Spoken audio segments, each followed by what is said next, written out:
Walk into an Appalachian kitchen at the right time of year and you might find supper hanging from a thread. Long chains of green bean pods would be looped near a porch, a fireplace, or a warm stove. Day by day, the pods lost their green color. They curled, wrinkled, and turned the color of old leather. Hanging side by side, they looked a little like tiny pairs of work trousers on a clothesline. That is how leather breeches got their name. They were also called shuck beans, shucky beans, fodder beans, and sometimes leather breeches. The name changed from one holla to the next. The purpose did not.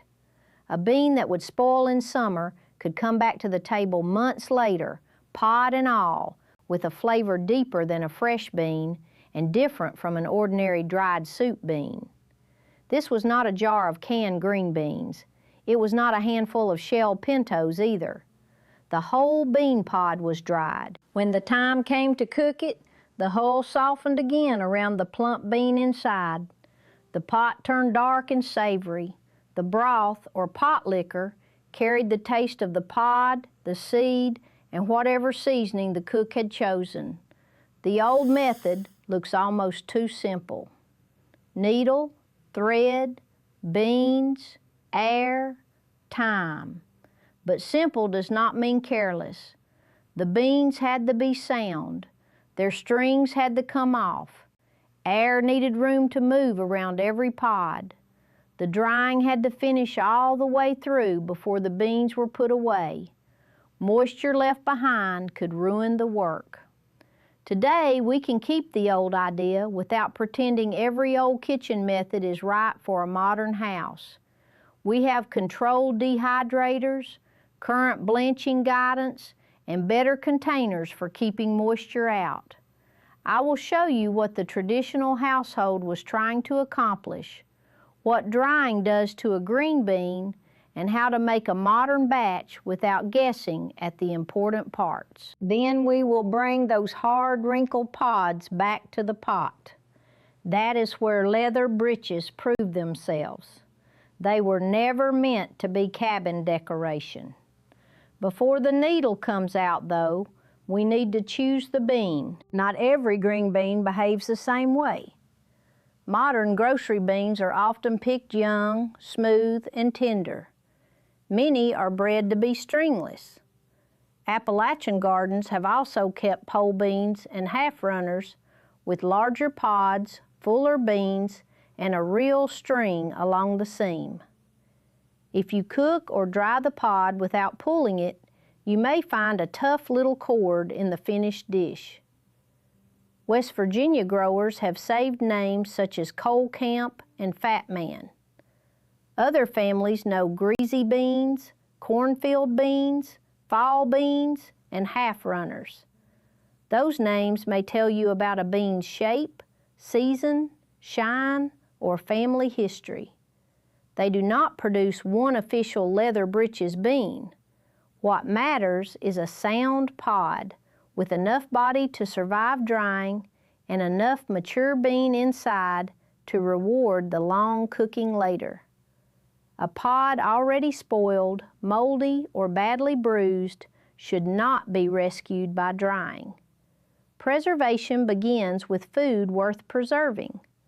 This is also where two kinds of dried beans get confused. For an ordinary dry bean, the pod stays on the vine until it is papery and the seeds rattle inside. Then the cook shells the seeds and throws the hull away. Pintos and white beans usually reach the kitchen in that form. Leather breeches keep the hull. The green pod is picked, strung if necessary, and dried with the beans still inside. That whole pod changes the final taste and texture. Shucky beans are a different food from soup beans. In July and August, that distinction matters. A healthy bean patch can produce faster than the supper table can use it. Some beans are best eaten fresh. Some can be pressure canned by a current tested method. Some can be frozen. Some can be left to mature for seed, or shelled dry beans. And some can become leather breeches. The household skill was not choosing one method and forcing every bean into it. It was looking at the harvest and giving each part the work it suited. For leather breeches, the old preparation began much as green bean preparation still begins. Pick over the beans, wash away soil, tip the ends, pull the strings from varieties that have them, leave the pods whole unless the method you are following says otherwise. Then came the sewing needle, carrying a strong thread long enough to hold a chain, but not so long that it became hard to handle. The needle passed through the pod, and the beans were spaced so air could reach them. Once a few feet of beans hung from the thread, a green vegetable had become something halfway between pantry work and household craft. The familiar picture is a string of beans hanging on a porch or near a wood stove. That picture is real, but it was not the only arrangement. West Virginia University describes beans threaded horizontally and hung in chains until thoroughly dry. Field records from the southern mountains mention porches, fireplaces, smokehouses, sunny trays, and warm weather.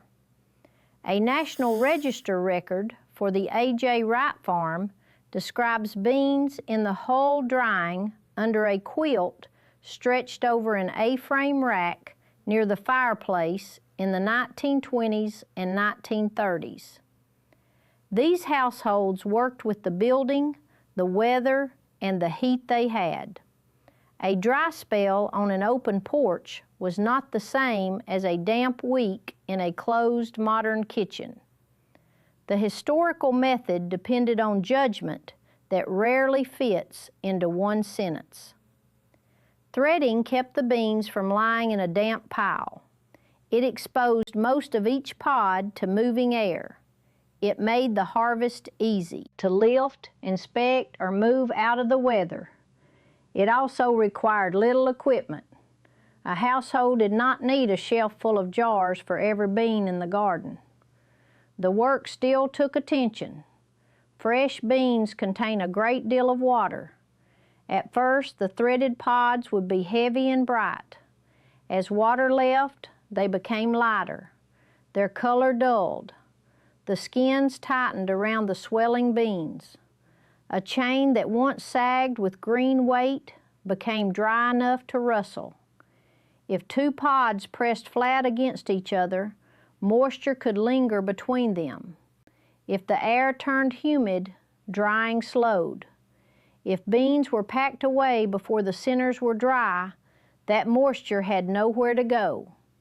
A flour sack or jar could not make an unfinished bean safe. Old descriptions use words such as dry, brittle, and brittle as shucks. Those words matter. The finished bean was not supposed to feel like fresh leather.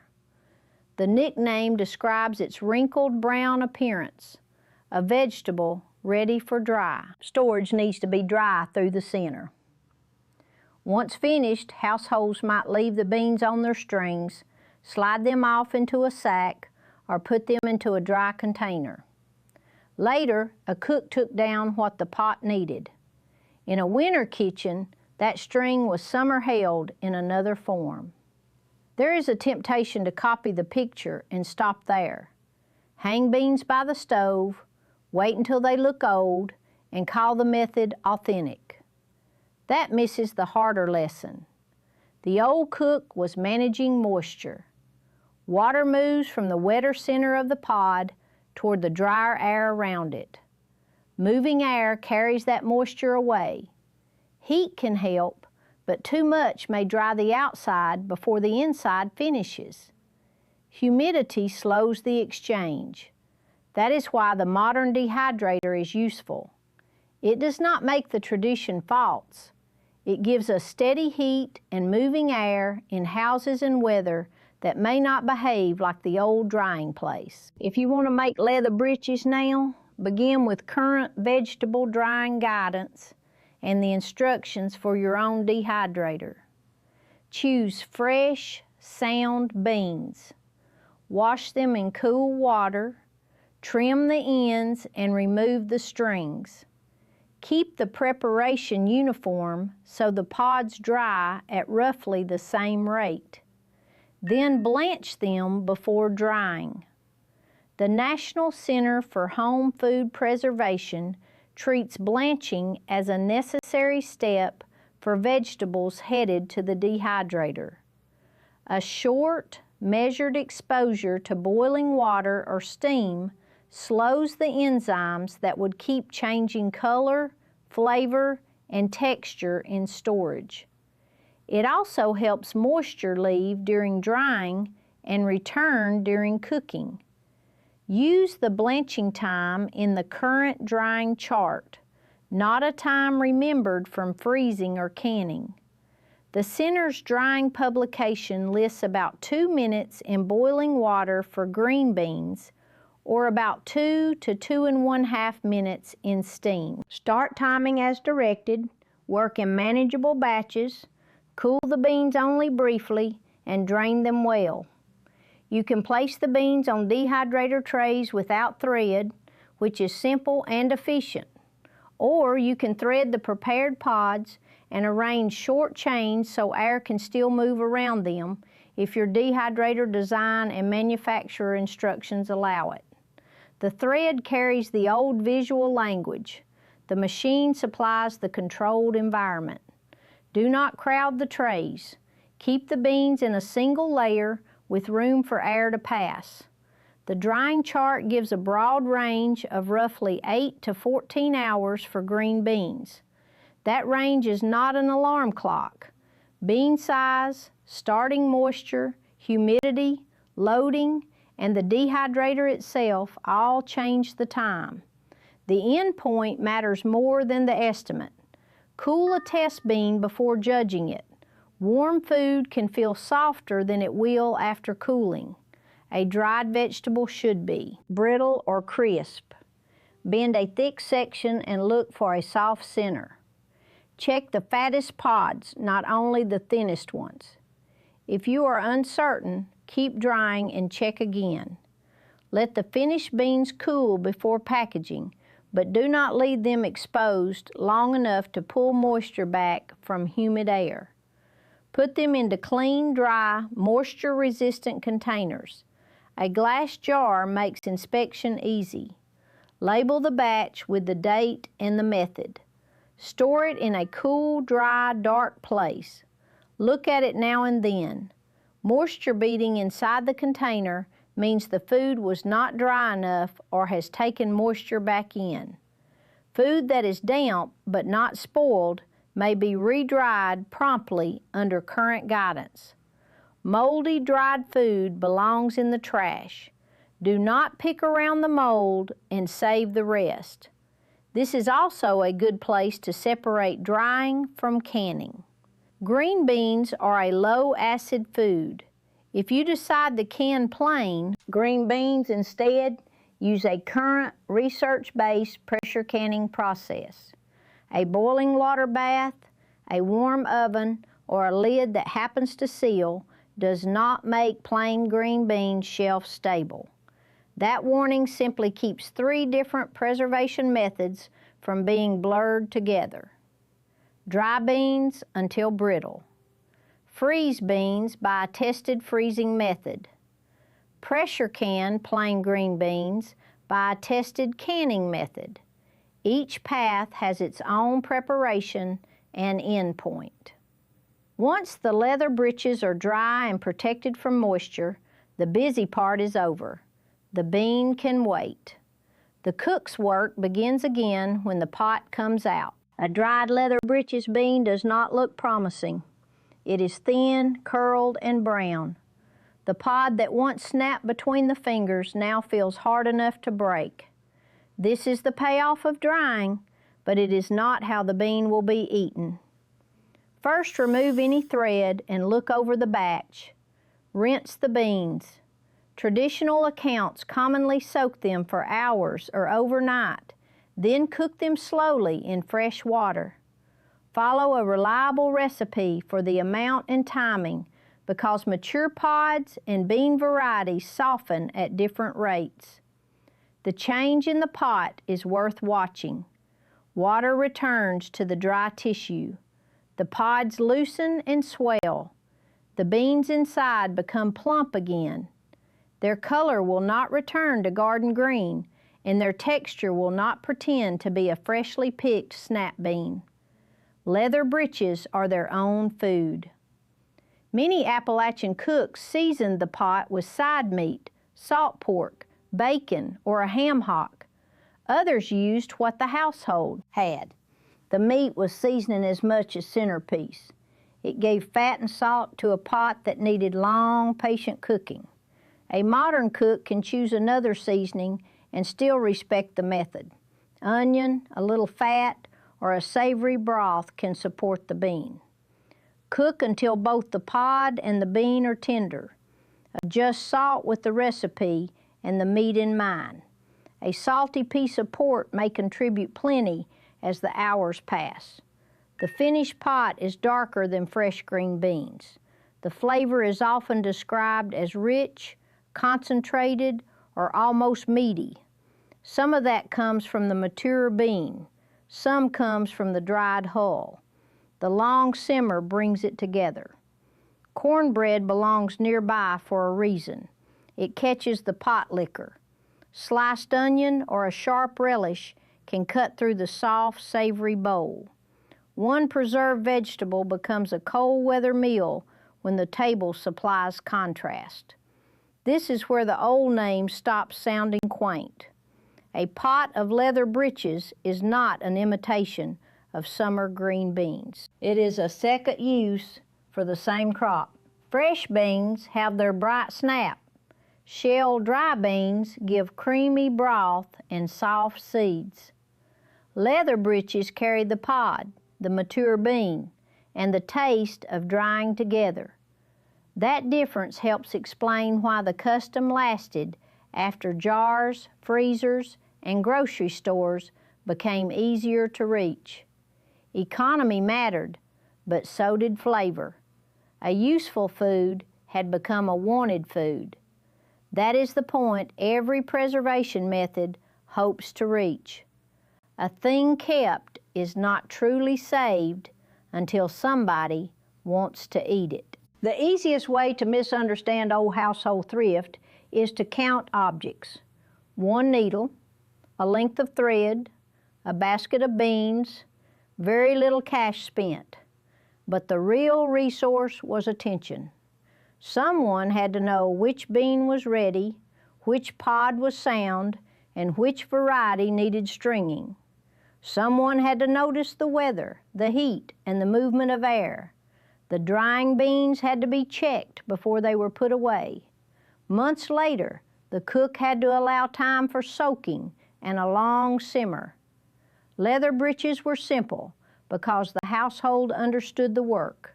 Without that understanding, needle and thread were only needle and thread. We can bring the skill forward without copying every circumstance. Use the regional bean if you have it. Learn its name and save its seed if that is part of your garden. Use a controlled dehydrator and current blanching guidance for the most. Repeatable result. Keep the beans dry in storage. Give them enough time in the pot to become the food they were meant to be. There is something honest in the way this method changes a bean. Canning tries to hold the shape and moisture of the fresh vegetable.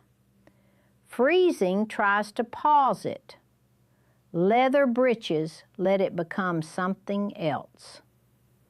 The color leaves, the pod wrinkles, the basket gets lighter. Then winter water and heat bring back a meal with a flavor the July bean did not have. That is not preservation as a museum display. It is preservation as a return. The chain hanging by the stove pointed toward a supper that had not happened yet. Every dry pod was a small decision made ahead of hunger, not fear, not a sermon about waste, just the steady judgment that a good harvest should keep doing good after its first season had passed. If leather breeches were made in your family, I would like to know what you called them. Shuck beans? Shucky beans? Leather breeches? Did they hang on a porch, near a stove, or somewhere else entirely?